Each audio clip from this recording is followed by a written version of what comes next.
Halo teman-teman desa, gimana kabarnya? Semoga dalam keadaan sehat walafiat. Di konten kali ini kita akan membahas tentang cara berkampanye bagi calon kepala desa, terutama yang berposisi sebagai petahana. Prestasi seorang petahana itu bisa diukur dari 4 bidang yang selalu kita lihat di RPJMDes, RKPDes, dan APBDes. Bidang yang pertama adalah bidang pemerintahan, kemudian bidang pembangunan, bidang pembinaan masyarakat desa, dan bidang pemberdayaan masyarakat. Jika di 4 bidang ini menunjukkan sebuah prestasi dan peningkatan secara indeks kualitas, itu menandakan bahwa calon petahana ini layak untuk dipilih kembali. Layak tidaknya seorang petahana untuk bisa dipilih kembali itu memang di kalangan masyarakat masih menjadi sebuah isu yang semu, yang tidak jelas karena kriterianya kadang-kadang hanya ditentukan dari banyak tidaknya pendukung yang akan memilih kembali. Jika kriterianya hanya itu atau hanya popularitasnya saja, itu akan sangat berbahaya bagi pemerintahan desa. Sebab periode kedua seorang pemimpin itu kadang menjadi sesuatu yang dilema dan berbahaya bagi masyarakat, terutama jika mereka pemimpin-pemimpin tersebut mereka hanya memikirkan tentang value, tentang hanya nilai. Jika mereka tidak mendapatkan di periode pertama, mereka akan berusaha mendapatkan di periode kedua. Makanya indikator-indikator ini sangat penting. Yang pertama, indikator mulai dari bidang pemerintahan. Indikator ini bisa dilihat dari tata cara pelayanan publik yang ada di pemerintahan desa.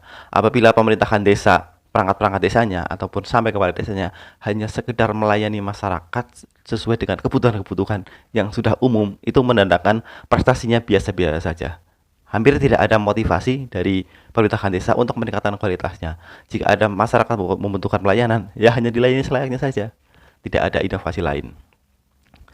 Dan itu sangat tercermin sekali di bidang pemerintahan. Saya sering mengatakan bahwa pemerintah desa perangkatnya itu seakan tidak punya motivasi karena mereka menjadi perangkat desa mulai masuk katakanlah usia 25 sampai umur 60 tahun pensiun, jabatannya kalau nggak kaur kasih ya sekdes, paling mentok-mentok itu karena mereka nggak ada jenjang karir, jadi mereka nggak ada motivasi untuk melakukan sesuatu yang lebih.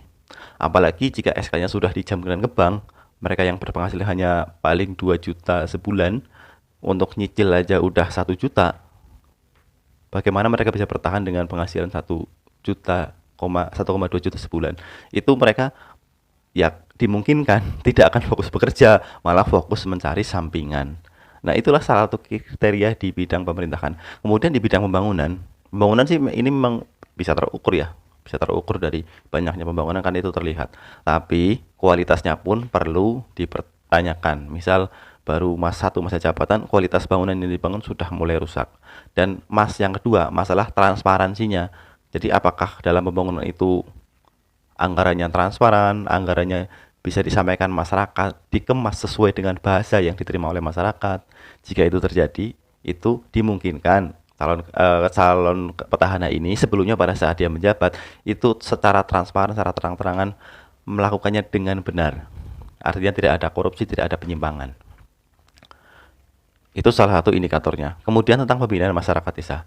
Pembinaan masyarakat desa itu sering saya sebutkan bahwa masyarakat itu harus difasilitasi oleh pemerintah desa melalui kelembagaan-kelembagaan yang dibentuk oleh pemerintah desa. Jadi kelembagaan yang di desa itu harus dibentuk sesuai dengan kebutuhan masyarakat. Makanya riset dan data dan diskusi publik itu sangat penting untuk mengetahui apa kebutuhan masyarakat yang bisa difasilitasi oleh pemerintah desa melalui kelembagaan-kelembagaan desa.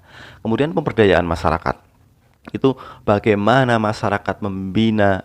pemerintah membina masyarakat memenuhi fasilitas-fasilitasnya mulai dari UMKM-nya, masyarakatnya secara pribadi ataupun kelompok-kelompok pertanian, kelompok-kelompok peternakan, apapun yang gerakan yang ada di masyarakat yang kira-kira bisa berpotensi itu harusnya diberdayakan oleh masyarakat desa. Itu salah satu indikatornya. Jika itu tidak terjadi, maka ya petahana ini dalam menjalankan periode pertama atau periode keduanya itu hanya biasa-biasa saja dan tidak layak untuk dipilih. Intinya jika petahana yang layak untuk dipilih dari 4 indikator tadi, yaitu bidang pemerintahan, bidang pembangunan, bidang pembinaan masyarakat, bidang pemberdayaan masyarakat desa, itu menunjukkan kualitas peningkatan yang signifikan. Jika itu cuma biasa-biasa saja, saya rasa harus segera ganti kepala desa. Terima kasih, semoga konten ini bermanfaat bagi teman-teman yang membutuhkan file-file tentang desa bisa di-download di link deskripsi. Silahkan pilih sesuai kebutuhan dan gratis. Kemudian jika teman-teman merasa konten ini bermanfaat, silahkan klik link dukungan supaya kita lebih semangat lagi membuat konten-konten tentang desa.